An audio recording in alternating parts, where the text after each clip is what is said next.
You ever look back on a relationship and think, what was I even doing? You saw the red flags, you knew it wasn't healthy, your friends told you to leave, maybe even you told yourself to leave. And yet somehow you stayed. That doesn't make you weak, that makes you human. Because toxic relationships don't just break your heart, they rewire your brain. And once that happens, walking away isn't just emotional, it's neurological. The cycle of hope and disappointment.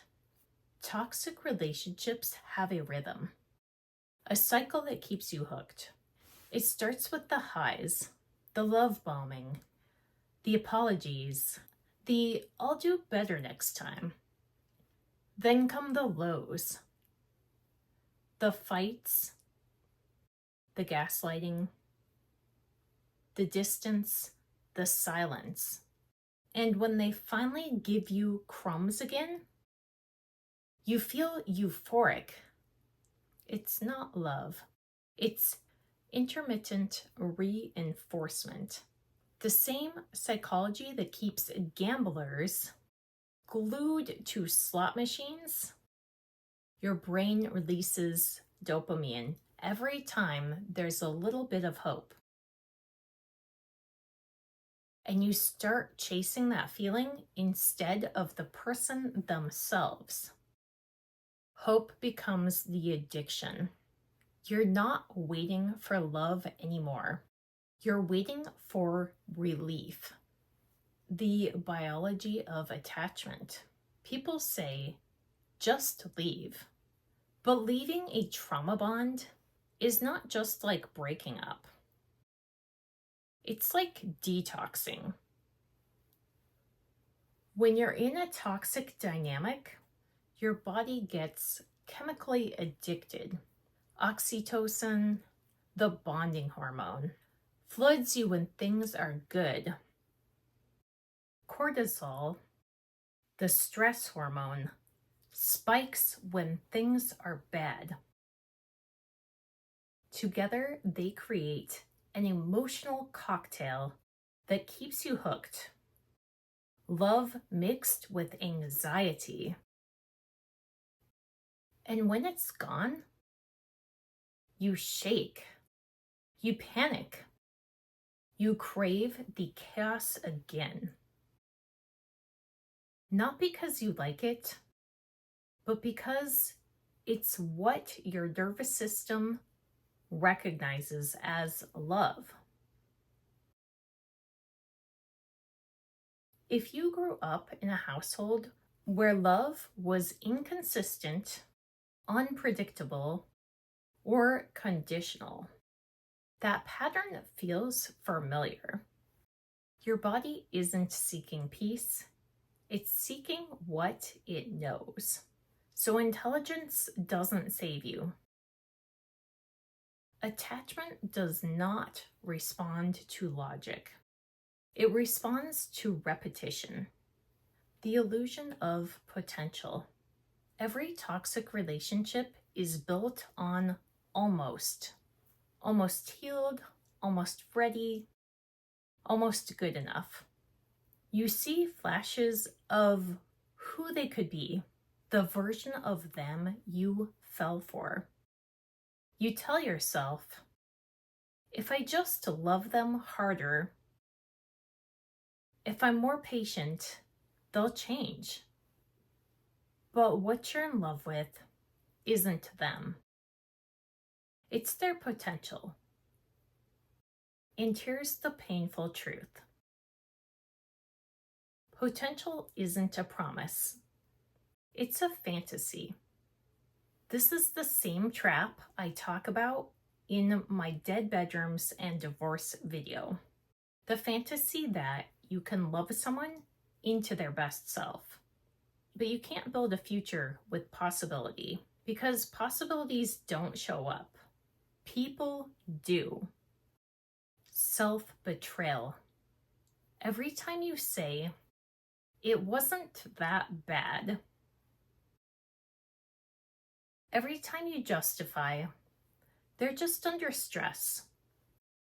Every time you forgive without change, you're not forgiving them.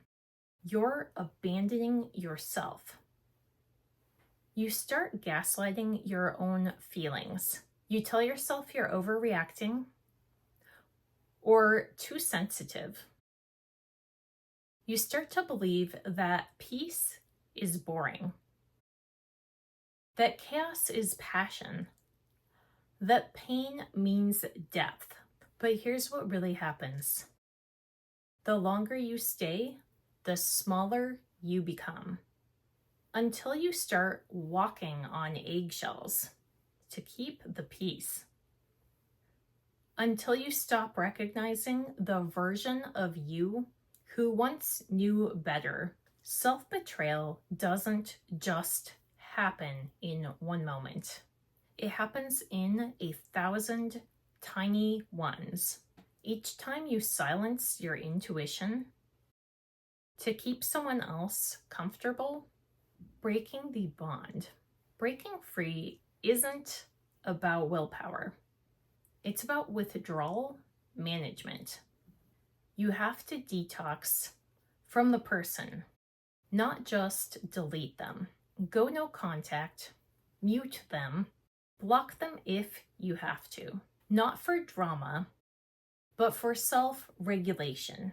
Because every text, every I miss you, every memory scroll resets your addiction cycle.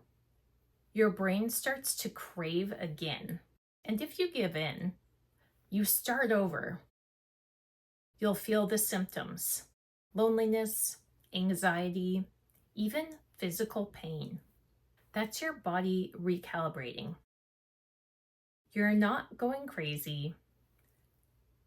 You're getting clean. And this part's important. Healing looks different for everyone.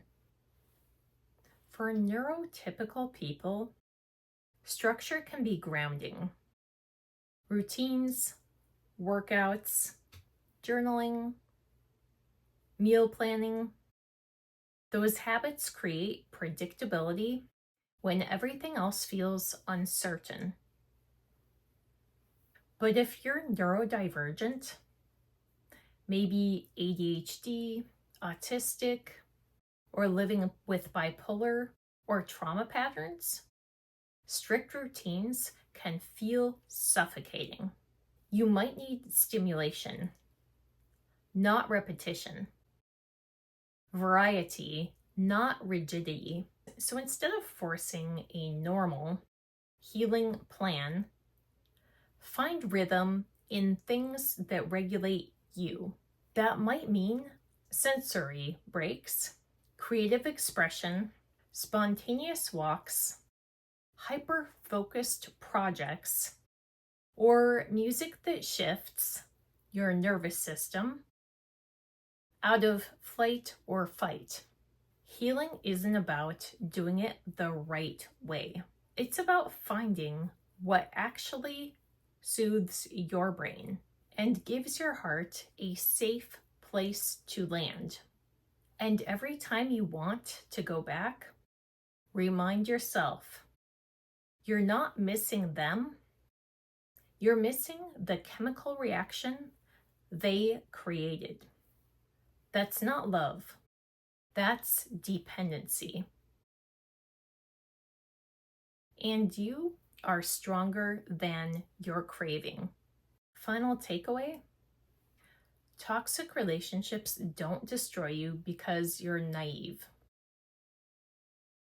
They destroy you because you care, because you believe in redemption, because you see the good in people who can't see it in themselves. Because you thought love could heal what hurt them. But love can't fix what someone refuses to face. And staying doesn't make you loyal. It makes you lost. And while it may seem very tempting in today's cancel culture, healing isn't about giving up on love or learning to be fine alone. It's about refusing to settle for relationships that cost you your joy. Because when you finally stop choosing potential over your own happiness, you'll realize the kind of love you want was never supposed to drain you. It was supposed to grow with you. It's not just you, it's me. Stay human, stay messy.